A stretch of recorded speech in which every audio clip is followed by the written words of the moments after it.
ಮುಗಿತಾ ಬಂದಿದೆ.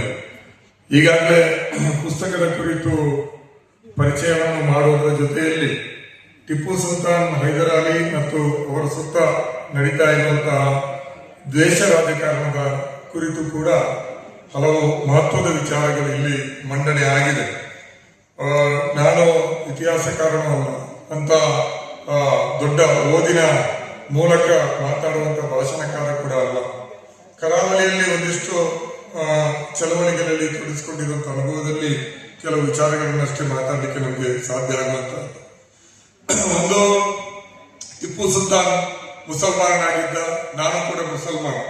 ಅದರಿಂದಾಗಿ ಕೆಲವು ವಿಚಾರಗಳು ನನಗೆ ತಟ್ಟುತ್ತದೆ. ಆ ಹಿನ್ನೆಲೆಯಿಂದ ಬಂದಿದ್ದೀವಿ. ಟಿಪ್ಪು ಏನೇ ಜಾತ್ಯತೀತ ರಾಜ ಆಗಿದ್ರು, ಇನ್ನೊಂದಾಗಿದ್ರು ಕೂಡ ಆತನ ಹಿನ್ನೆಲೆ ಮುಸ್ಲಿಂ ಆಗಿತ್ತು. ಮುಸಲ್ಮಾನರು ಕೂಡ ಆತನನ್ನ ಕೇವಲ ಒಬ್ಬ ರಾಜ ಅಂತ ನೋಡೋದಿಲ್ಲ, ಆತ ಇಸ್ಲಾಮಿನ ಒಬ್ಬ ವಲಿ, ಸೂಫಿ ಅಂತ ಕೂಡ ಅವರು ಉರುಸನ್ನು ಕೂಡ ಆಚರಣೆ ಮಾಡ್ತಾರೆ. ನಾನು ಒಬ್ಬ ಲೆಫ್ಟಿಸ್ಟ್ ಆಕ್ಟಿವಿಸ್ಟ್ ಆಗಿದ್ರು ಕೂಡ ನನ್ನ ಹಿನ್ನೆಲೆ ಮುಸ್ಲಿಂ ಆಗಿರೋದ್ರಿಂದ ಟಿಪ್ಪು ಮೇಲೆ ದಾಳಿಗಳಾದಾಗ ಅದು ಎಲ್ಲೋ ನನಗೊಂದಿಷ್ಟು ತಾಗ್ತದೆ ಸಹಜವಾಗಿ. ತುಂಬಾ ಸುದೀಪ್ತನಿಗೆ ನಾನು ಏನಾದ್ರು ಮಾತಾಡೋದು ಒಂದೊಂದ್ಸಲ ತಾಗ್ತದೆ. ಆ ರೀತಿ ನನಗೂ ಕೂಡ ಟಚ್ ಆಗ್ತದೆ.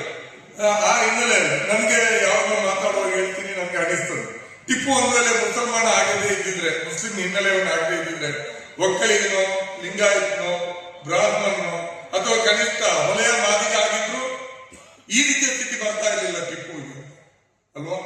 ಬರ್ತಾ ಇರಲಿಲ್ಲ, ಖಂಡಿತ ಬರ್ತಾ ಇರಲಿಲ್ಲ. ಬಹಳಷ್ಟು ಆತ ಈ ಮೇಲ್ ಜಾತಿ ಹಿನ್ನೆಲೆಯಿಂದ ಬಂದಂತ ಒಬ್ಬ ರಾಜ ಆಗಿದ್ರೆ ಕರ್ನಾಟಕ ಬಿಡಿ ದೇಶದ ಬಹಳಷ್ಟು ಏರ್ಪೋರ್ಟ್ಗಳಿಗೂ, ಬಹಳಷ್ಟು ಕೋರ್ಟ್ಗಳಿಗೂ, ಯೂನಿವರ್ಸಿಟಿಗಳಿಗೂ, ಸರ್ಕಲ್ಗಳಿಗೂ ಟಿಪ್ಪು ಹೆಸರು ಇರ್ತಾ ಇತ್ತು. ಈಗ ಟಿಪ್ಪು ಹೆಸರು ಎಲ್ಲೂ ಇಲ್ಲ. ಟಿಪ್ಪು ಹೆಸರಲ್ಲಿ ನಮ್ಮ ಟಿಪ್ಪು ಆಳ್ವಿಕೆ ಮಾಡಿರುವಂತ ನಮ್ಮ ಕೋಸ್ಟಲ್ ಕರ್ನಾಟಕದಲ್ಲಿ ಟಿಪ್ಪು ಹೆಸರಲ್ಲಿ ಯಾವುದೋ ಒಂದು ರಸ್ತೆನೂ ಇಲ್ಲ, ಸಣ್ಣ ಸರ್ಕಲ್ ಇಲ್ಲ, ಏನೂ ಇಲ್ಲ. ಟಿಪ್ಪು ನೆನಪು ನಾವು ಭಾಷಣಗಳಲ್ಲಿ, ಕೃತಿಗಳಲ್ಲಿ ಮಾಡಬೇಕೆ ಹೊರತು ಟಿಪ್ಪು ಹೆಸರಲ್ಲಿ ಏನೂ ಇಲ್ಲ. ಟಿಪ್ಪು ಕಟ್ಟಿರುವಂತ ಮಸೀದಿಯ ಮುಂಭಾಗದ ರಸ್ತೆಗೂ ಟಿಪ್ಪು ಹೆಸರಿಲ್ಲ ಮಂಗಳೂರಲ್ಲಿ. ಸುಲ್ತಾನ್ ಬತ್ತೇರಿ ಅಂತ, ಅದನ್ನ ಟಿಪ್ಪು ಅಂತ ಹೇಳಲ್ಲ, ಸುಲ್ತಾನ್ ಬತ್ತೇರಿ ಅಂತ ಹೆಸರು ಹೇಳ್ತಾರೆ, ಟಿಪ್ಪು ಹೆಸರಿಲ್ಲ. ಯಾವ ಸುಲ್ತಾನ್ ಅಂತ ಇಲ್ಲ. ಜಮಾನಾಬಾದ್ ಕೋಟೆಗೆ ಟಿಪ್ಪು ಅಂತ ಎಲ್ಲೂ ಇಲ್ಲ. ಇದು ಟಿಪ್ಪು ಬಹುಶಃ ಇದು ಟಿಪ್ಪು ಆತನ ಧರ್ಮದ ಕಾರಣಕ್ಕಾಗಿ ಅನುಭವಿಸ್ತಾ ಇರುವಂತಹ ಒಂದು ಹಿಂಸೆ, ಅದು ಟಿಪ್ಪುಗೆ ಮಾತ್ರ ಸೀಮಿತ ಇಲ್ಲ, ಅದು ಮುನಿರಿಗೂ ಇದೆ, ಎಲ್ಲ ಮುಸಲ್ಮಾನರಿಗೂ ಇದೆ. ನನಗೆ ನೆನಪಿದೆ, ಸರ್ಕಲ್ ಟೋಲ್ಗೇಟ್ ಹೋರಾಟ ಮಾಡ್ತಾ ಇದ್ದಾಗ ಒಂದು ಟೈಮಲ್ಲಿ ನಾವು ಒಂದ್ ಕಡೆ ಕೂತಿದ್ವಿ. ಬೆಳಿಗ್ಗೆ 6 ಗಂಟೆಗೆ ಹೋಗಿ, ಅವತ್ತೇನೋ ಲೋಕಲ್ ಅವರಿಗೂ ಕೂಡ ಟೋಲ್ ಚಾಲು ಮಾಡ್ತಾರೆ ಅಂತ ಗೊತ್ತಾಗ ನಾವು ಹೋರಾಟ ಸಮಿತಿ ಗೊತ್ತು. ನಾನು ಅದರ ಸಂಸಾರಕ್ಕೆ ಬಿಜೆಪಿ ಅವರು ಕೂಡ ಬಂದು ಒಂದು ಟೆಂಟ್ ಹಾಕಿ ಕೂತಿದ್ರು, ಬಿಜೆಪಿ ಬ್ಯಾನರ್ ಹಾಕಿ. ಬಿಜೆಪಿ ಲೀಡರ್ಗಳು ನನ್ನ ಮುಂದೆ ನಾನು ಕೇಳೋದು ಕರ್ಕೊಳ್ತೈತೆ, ನೀವು ಅಲ್ಲಿ ಹೋಗ್ತಾ ಇದ್ರಿ, ಅಲ್ಲಿ ಹಿಂದೂಗಳೆಲ್ಲ ಎಲ್ಲರೂ ಬಂದಿದ್ರು, ನಮ್ಮ ಹೋರಾಟ ಸಮಿತಿಯಲ್ಲಿ ಎಲ್ಲರೂ ಇದ್ರು. ಅಲ್ಲಿ ಆಗ್ತಾ ಇದ್ರೆ ಅವನ ಲೀಡರು ಮುನೀರು ಅವ್ನು ಬೇರೆ ಅಲ್ಲಿ ಹೋಗ್ತಾರೆ, ಬನ್ನಿ ನಾವು ಹಿಂದೂಗಳು ಇಲ್ಲಿ ಬಂದು ಕೂತ್ಕೊಳ್ಳೋ ಅಂತ ಕರೀತಾ ಇದ್ರು.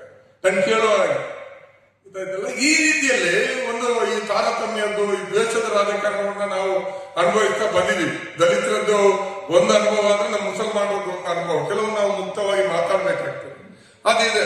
ಅದರಿಂದಾಗಿ ಟಿಪ್ಪು ಒಂದು ವೇಳೆ ಮುಸಲ್ಮಾನಾಗಿ ಅಲ್ದಿದ್ರೆ ಆತನ ವಿಜೃಂಭಣೆ, ಆತನ ಈ ಟಿಪ್ಪು ಜಯಂತಿ ತಿಂಗಳುಗಳ ಕಾಲ ನಡೀತಾ ಇತ್ತು. ಅವನ ಹೆಸರುಗಳ ಸ್ವಯಂ ಪ್ರೇರಣೆಯಿಂದ ಏನೇನೋ ಏರ್ಪೋರ್ಟ್ ಅದು ಇದಕ್ಕೆಲ್ಲ ಬರ್ತಾ ಇತ್ತು. ಆದ್ರೆ ಈಗ ಟಿಪ್ಪು ವಿಚಾರದಲ್ಲಿ ಏನಾದ್ರೂ ಕೇಳೋದು ಬಿಡಿ, ಟಿಪ್ಪು ಹೆಸರೆತ್ತೋದು ಇವತ್ತು ಅಪರಾಧ ಆಗಿದೆ. ಈ ಬಾರಿ ಟಿಪ್ಪು ಜಯಂತಿಗೆ ನನ್ನನ್ನ ಶ್ರೀರಂಗಪಟ್ಟಣಕ್ಕೆ ಇನ್ವೈಟ್ ಮಾಡಿದ್ರು. ಅಲ್ಲಿ ನೋಡಿದ್ರೆ ಸರ್ಕಾರ ನಿಷೇಧಾಜ್ಞೆ ಸೆಕ್ಷನ್ ಹಾಕಿತ್ತು. ಭಾಷಣ ಮಾಡೋದು ಬಿಡಿ, ಬಹಳ ಭಯದಿಂದ ನಾವಲ್ಲಿ ಹೋಗಿ ಟಿಪ್ಪು ಸಮಾಧಿಗೆ ಹೂ ಹಾಕಿ ವಾಪಸ್ ಬಂದು. ಆದ್ರೆ ಶಿವಾಜಿ ಜಯಂತಿ ವಿಜೃಂಭಣೆಯಿಂದ ಆಚರಣೆ ಆಯ್ತು ಈ ವರ್ಷ. ಮಸೀದಿ ಮುಂದೆ ಹೋಗಿ ಡಿಜೆ ಹಾಕಿ ಬಾಗಲಕೋಟೆಯಲ್ಲಿ ಏನೇನೆಲ್ಲ ಆಯ್ತು ನಾವು ನೋಡಿದ್ವಿ. ಇದು ಸ್ಥಿತಿ. ಇದು ಒಂದು ಕಡೆ ಇದೆ. ಇನ್ನೊಂದು ಕಡೆಯಲ್ಲಿ ಟಿಪ್ಪು ಬಗ್ಗೆ ಇವತ್ತು ಮುಸಲ್ಮಾನರು ಮಾತಾಡುವಂತ ಒಂದು ಸ್ಥಿತಿ ಇದೆಯಲ್ಲ. ಕೋಸ್ಟಲ್ ಕರ್ನಾಟಕದ ಈಗ ನವೀನ ಸ್ಥಿತಿಯನ್ನ ನಾನು ಅದು ಪ್ರಕಟಣೆ ಪೂರ್ವದಲ್ಲೇ ಓದಿದ್ದೀನಿ. ಮತ್ತು ಒಂದಿಷ್ಟು ಟಿಪ್ಪು ಅಂದ್ರೆ ಮತ್ತೆ ನಮ್ಗೆ ಮೈಸೂರಲ್ಲಿ ಅದೊಬ್ಬ ರಾಜ, ಎಲ್ಲ ರಾಜರು ಹೋಗ್ತಾರೋ ಅದರೊಬ್ಬ ರಾಜ ಅಂತ ತಿಳ್ಕೊಂಡಿದ್ವಿ. ಆದ್ರೆ ಇದೆಲ್ಲ ಈ ರಾಜಕಾರಣ ಶುರುವಾದ ಮೇಲೆ ಟಿಪ್ಪು ಬಗ್ಗೆ ಬಹಳಷ್ಟು ಓದುವ ಪ್ರಯತ್ನ ಮಾಡಿದ್ವಿ, ಭಾಷಣಗಳನ್ನ ಕೇಳಿದ್ವಿ, ಬರಹಗಳನ್ನ ನೋಡಿದ್ವಿ. ಎಲ್ಲ ನೋಡಿದ್ಮೇಲೆ ಟಿಪ್ಪು ಇಲ್ಲ ಬೇರೆ ರಾಜ ಅಂತಾರಲ್ಲ, ಆತ ಒಬ್ಬ ಡಿಫ್ರೆಂಟ್ ಆದಂತ ರಾಜ ಆಗಿದ್ದ, ರಾಜಧರ್ಮವನ್ನು ಪಾಲಿಸುವಂತ ರಾಜ ಆಗಿದ್ದ, ದೇಶದ ಸ್ವಾತಂತ್ರ್ಯಕ್ಕಾಗಿಯೂ ಕೂಡ ಆತ ಕೆಲಸ ಮಾಡಿದ್ದ, ತನ್ನ ಬಲಿದಾನಗಳನ್ನ ಮಾಡಿದ ಅನ್ನುವಂಥದ್ದನ್ನು ನಾವು ತಿಳ್ಕೊಂಡು ಇದನ್ನು ತಿಳ್ಕೊಳ್ತಾ ಈಗ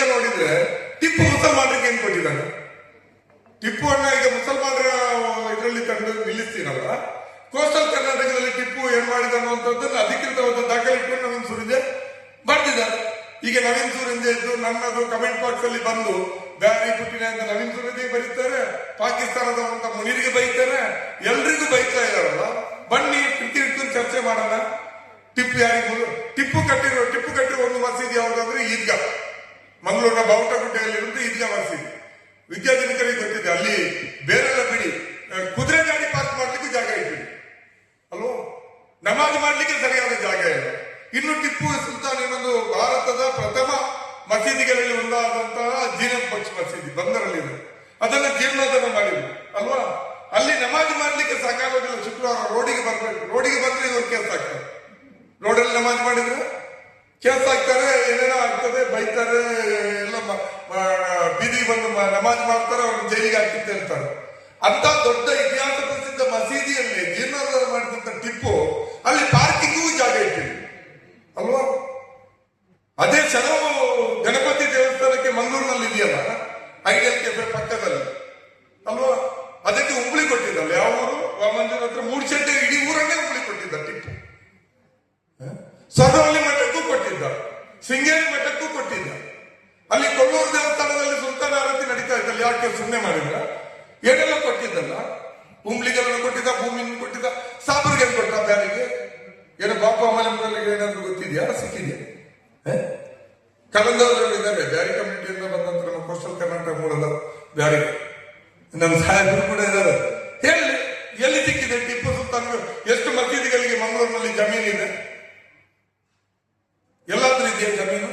ಎಷ್ಟು ಬ್ಯಾರಿ ಮನೆತನಗಳವರು ಟಿಪ್ಪು ಕಾಲಕ್ಕೆ ಜಮೀನು ಪಡ್ಕೊಂಡು ಜಮೀನ್ದಾರರಿದ್ರು? ಒಂದಾದ್ರೂ ತೋರಿಸಲಿ. ಒಂದು ರೀತಿಯಲ್ಲಿ ಬ್ಯಾರಿಗಳು ಇತ್ತೀಚಿನವರೆಗೆ ಒಂದು ರೀತಿಯಲ್ಲಿ ತೀರಾ ಒಂದು ಹಮಾಲರ ತರ, ಕೂಲಿಗಾರ ತರನೇ ಬದುಕಿದ್ದಲ್ವ. ಈಗೇನೋ ಗಲ್ಫಿಗೆ ಹೋಗಿ ಅಲ್ಲೋ ಇರೋ ಒಂದಿಷ್ಟು ದುಡ್ಡು ಮಾಡಿಕೊಂಡು ಶ್ರೀಮಂತರು ಇರ್ಬೋದು. ಟಿಪ್ಪು ಕಾಲದಲ್ಲಿ ಶ್ರೀಮಂತರಾದ ಬ್ಯಾರಿಗಳು ಎಷ್ಟು? ಅದೇ ಬಂಟ್ರು, ಜೈನ್ರು ಅನ್ನುವಂತ ಭೂಮಾಲಕರಿಗೆ, ಆ ಕಾಲದ ಪಾಳೆಗಾರರಿಗೆ ಎಷ್ಟೆಲ್ಲ ಅನುಕೂಲ ಕೊಟ್ಟಿಲ್ಲ. ಟಿಪ್ಪುಗೆ ಬಹಳ ಅನುಕಂಪದಿಂದ ಎಷ್ಟೋ ಜನರಿಗೆ ಅವರಿಂದ ಸುಂಕ ಸಂಗ್ರಹ ಮಾಡೋದು ಬಿಡಿ, ಅವರಿಗೆ ಹೆಚ್ಚುವರಿಯಾದಂತ ಇದು ಅನುದಾನಗಳನ್ನ ಕೊಟ್ಟಿದೆ. ಜೈನ ಬಂಟ ಪಾಳೆಗಾರರಿಗೆ, ಮುಸಲ್ಮಾನರಿಗೆ ಕೊಟ್ಟಿದ್ದಾನೆ. ಚರ್ಚೆ ಆಗ್ಬೇಕಲ್ವ ಇದು? ಏನ್ ಸಿಕ್ಕಿದೆ? ನನ್ನ ತಿಳುವಳಿಕೆ ಪ್ರಕಾರ ಟಿಪ್ಪು ಕಾಲದಲ್ಲಿ ಇಸ್ಲಾಂ ಧರ್ಮಕ್ಕೆ ಮತಾಂತರ ಆಗಿರುವಂತದ್ದು ಎಲ್ಲೂ ಚರ್ಚೆಗೆ ಬರ್ತಾ ಇಲ್ಲ, ಎಲ್ಲೂ ಇಲ್ಲ ಅಂತ ನನಗೆ ಕೆಲವು ಅನುಮಾನಗಳಿದೆ. ಮುಸಲ್ಮಾನರಲ್ಲಿ ಬ್ಯಾರಿಗಳಲ್ಲಿ ಮೇಲ್ಜಾತಿ ಬ್ಯಾರಿಗಳಿದ್ದಾರೆ. ನಿಮ್ಮ ಈ ಭಾಗದ ರೀತಿಯಲ್ಲಿ ಆಸರಫಿ, ಸೈಯದ್ ಅಂತಲ್ಲ, ಅಲ್ಲಿದೆ ಅಲ್ವಾ. ಅದರಲ್ಲಿ ಜೈನ ಇದೆ, 16 ಮನೆಗಳು ಮನೆತನ ಅಂತಲ್ಲ. ಜೈನ ಕಮ್ಯುನಿಟಿಯಿಂದ, ಬಂಟ ಕಮ್ಯುನಿಟಿಯಿಂದ, ಬ್ಯಾರಿ ಕಮ್ಯುನಿಟಿಯಿಂದ, ಇದು ಬಂಟ ಕಮ್ಯುನಿಟಿ, ಜೈನ, ಈ GS ಇದರಿಂದೆಲ್ಲ ಕನ್ವರ್ಟ್ ಆದಂತವ್ರು ಇದ್ದಾರೆ. ಬಹುಶಃ ಅವರೆಲ್ಲರೂ ಟಿಪ್ಪು ಕಾಲದಲ್ಲಿ ಕನ್ವರ್ಟ್ ಆಗಿದ್ರು. ಯಾಕಂದ್ರೆ ಅಧಿಕಾರಕ್ಕಾಗಿ, ಸ್ಥಾನಮಾನಕ್ಕಾಗಿ. ಅದು ಬಿಟ್ಟರೆ ಮುಸಲ್ಮಾನರು ಟಿಪ್ಪು ಕಾಲಕ್ಕೆ ಕನ್ವರ್ಟ್ ಆದವರು, ಟಿಪ್ಪು ಕನ್ವರ್ಟ್ ಮಾಡಿದವರು ಎಲ್ಲಿದ್ದಾರೆ? ಇಲ್ಲಿ ನಮ್ಮ ಕಾಟಿ ಪಲ್ಲಕ್ಕ ಅಂದ್ರೆ ಸೂರ್ಯದಿಂದ ಸಿಗ್ತದೆ, ಸೂರ್ಯದಿಂದ ದಾಟಿದ್ರೆ ಕಿನ್ನಿಗೋಳಿ ಸಿಗ್ತದೆ, ಕಿನ್ನಿಗೋಳಿ ದಾಟಿದ್ರೆ ಐಕಳ ಸಿಗ್ತದೆ. ಐಕಳ ಚರ್ಚ್ ಮೇಲೆ ದಾಳಿ ಮಾಡ್ಲಿಕ್ಕೆ ಟಿಪ್ಪು ಬರ್ತಾನೆ. ಆ ಪೊಲಿಟಿಕಲ್ ಕಾರಣಕ್ಕಾಗಿ ಅಲ್ಲಿ ಹುಡ್ಕೊಂಡು ಬರ್ತಾನೆ ತನ್ನ ವಿರೋಧಿಗರನ್ನು. ಹುಡ್ಕೊಂಡು ಬಂದಾಗ ಆ ಚರ್ಚನ್ನು ಮುಟ್ಟಬಾರ್ದು ಅಂತ ಹೇಳಿ ಟಿಪ್ಪು ಸುಲ್ತಾನ್ಗೆ ಹೋಗಿ ರಿಕ್ವೆಸ್ಟ್ ಮಾಡೋದು ಯಾರು? ಬಂಟ ಸಮುದಾಯದವರು. ಬಂಟ ಸಮುದಾಯದವರ ಮಾತಿಗೆ ಟಿಪ್ಪು ಬೆಲೆ ಕೊಟ್ಟಿದ್ದಕ್ಕೆ ಬೇಕಾದಷ್ಟು ದಾಖಲೆಗಳಿದೆ ಹೊರತು ಮುಸಲ್ಮಾನ ಸಮುದಾಯದ, ಬ್ಯಾರಿ ಸಮುದಾಯದವರು ಹೋಗಿ ರಿಕ್ವೆಸ್ಟ್ ಮಾಡಿದ್ದಕ್ಕೆ, ಬೆಲೆ ಕೊಟ್ಟದಕ್ಕೆ ಎಲ್ಲೂ ಕೂಡ ದಾಖಲೆಗಳು ಕರಾವಳಿಯಲ್ಲಿ ಕಾಣಲ್ಲ. ಅಂದ್ರೆ ಟಿಪ್ಪು ಕಾಲದಲ್ಲಿ ಹೆಚ್ಚು ಅನುಕೂಲ ಪಡ್ಕೊಂಡವ್ರು ಯಾರು? ಅವರೆಲ್ಲರೂ ಕೂಡ ಈಗ ಟಿಪ್ಪು ಸುಲ್ತಾನನ್ನ ದೇಶದ್ರೋಹಿ ಅಂತ ಅಲ್ವಾ. GSP ಕಮ್ಯುನಿಟಿ ಅವರು, ಗೌಡ ಸಾರಸ್ವತ ಬ್ರಾಹ್ಮಣ ಕಮ್ಯುನಿಟಿ ಅವರ ದೇವಸ್ಥಾನಗಳ ಮೇಲೆ ಪದೇ ಪದೇ ದಾಳಿ ಮಾಡ್ತಾ ಇದ್ದದ್ದು ಕೊಡೋರು. ಅದಕ್ಕಾಗಿ ಕೊಡೋರ ಮೇಲೆ ಟಿಪ್ಪು ದಾಳಿ ಮಾಡ್ತಾರೆ. ಈ ಎಲ್ಲಾ ಸಮುದಾಯಗಳಿಗೆ ಈಗ ಟಿಪ್ಪು ದೇಶದ್ರೋಹಿ, ಇಸ್ಲಾಮಿಸ್ಟು, ಮತ ಅಂತ. ಆದ್ರೆ ಟಿಪ್ಪು ಕಾಲದಕ್ಕೆ ಅಂತ ಅನುಕೂಲಗಳನ್ನ ಪಡೆದ ಯಾವುದೂ ದಾಖಲೆಗಳಿಂದ ಮುಸಲ್ಮಾನರು ಈಗ ಟಿಪ್ಪುವನ್ನ ಸಮರ್ಥನೆ ಮಾಡ್ಲಿಕ್ಕಾಗಿ ಬೀದಿಗೆ ಇಳಿಬೇಕು, ಹೋರಾಟ ಮಾಡಬೇಕು. ಹೆಂಗಿದೆ ನಮ್ಮ ವೈರುಧ್ಯಗಳು ಅಲ್ವಾ. ಇಲ್ಲಿ ಕಬ್ಬನ್ ಪಾರ್ಕ್ ಅಲ್ಲಿ ಇದೀವಿ ನಾವು. ಕಬ್ಬನ್ ಪಾರ್ಕ್ ಅನ್ನು ಯಾರು ಕಟ್ಟಿದ್ದು? ಕಬ್ಬನ್ ಅಲ್ವಾ, ಬ್ರಿಟಿಷ್. ಅದಕ್ಕಾಗಿ ಕಬ್ಬನ್ ಪಾರ್ಕ್, ಅವರ ಸ್ಟ್ಯಾಚ್ಯೂ ಇದೆ. ಲಾಲ್ಬಾಗಲ್ಲಿ ಪಾರ್ಕ್ ಇದೆಯಲ್ಲ, ಅದನ್ನ ಯಾರು ಕಟ್ಟಿದ್ದು? ಹೈದರ್. ಯಾಕೆ ಅದನ್ನು ಹೈದರ್ ಪಾರ್ಕ್ ಅಂತ ಮಾಡಲಿಲ್ಲ? ಯಾಕೆ ಹೈದರ್ ಟಿಪ್ಪು ಸ್ಟ್ಯಾಚ್ಯೂ ಇಲ್ಲ ಅಲ್ವಾ? ಇದೆಲ್ಲವೂ ಕೂಡ ಪ್ರಶ್ನೆಗಳಿದೆ.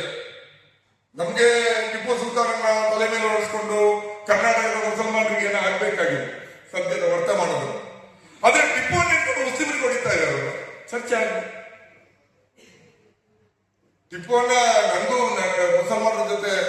ಅವಾಗ ಚರ್ಚೆ ಮಾಡ್ತಾ ಇದ್ದಾರೆ. ನೀವು ಓಲಿ ಆತ ಏನು ಉರುಸ್ ಮಾಡುವಂತ ಒಬ್ಬ ಇಸ್ಲಾಂ ಧಾರ್ಮಿಕ ನಾಯಕ ಅನ್ನೋ ಮಟ್ಟಕ್ಕೆ ನೀವು ನೋಡ್ತೀರಿ, ಇವಾಗ ನೋಡಿದ್ರೆ ಮತಾಂಧ ಅಂತ ಹೇಳ್ತೀರಿ. ಇದರ ಮಧ್ಯದಲ್ಲಿರುವಂತಹ ರಾಜ್ಯದ ಕಾಲದ ಆಡಳಿತಗಳು, ಬ್ರಿಟಿಷರು, ಆ ಸಂದರ್ಭದಲ್ಲಿ ನಡೆದಂತ ಭೂಮಿಯ ಪ್ರಶ್ನೆಗಳು, ತಳ ಸಮುದಾಯಗಳ ಆತ್ಮಗೌರವದ ಪ್ರಶ್ನೆಗಳು, ಇದರ ಮಧ್ಯೆ ಟಿಪ್ಪು ಹೈದರ್ ನಡೆಸಿದಂತ ಆಡಳಿತ, ರಾಜಧರ್ಮ ಪಾಲನೆ, ಇದೆಲ್ಲ ಇಟ್ಕೊಂಡು ಚರ್ಚೆ ಆಗಿದೆ.